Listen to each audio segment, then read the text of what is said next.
Okay, so factor theorem, to show that x plus 3 is a factor, we sub in x minus 3 into our polynomial. So for part A, we sub in minus 3. So we get minus 3 all cubed, minus 13 times minus 3 minus 12. So we've got minus 27 plus 39 minus 12. And if you add them together, you're getting 0. So therefore, x plus 3 is a factor. And don't forget to make your statement for the full 2 marks.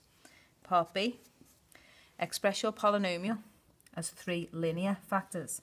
So if we take our cubic, and I'm going to put the 0 x squared term in. Now that's going to be equal to our linear factor times a quadratic factor. Okay.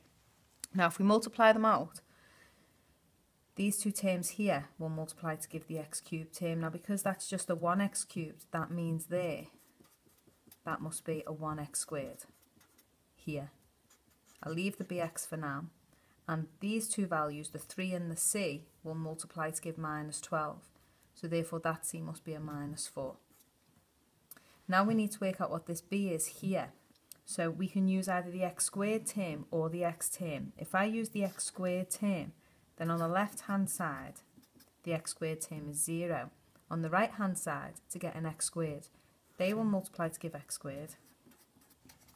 And those two terms there will multiply to give me an x squared. So that means that to get a 0, the 3 and the b must add together to give me the 0. So therefore the b must be minus 3. So now I can just put the minus 3 in there. And my quadratic factor is x squared minus 3x minus 4. So we've got a linear factor and a quadratic factor. The question has asked for 3 linear factors. So that's a little hint to say that we can factorise that one down. So numbers that multiply to give minus 4 and add to give minus 3. And there's our 3 linear factors.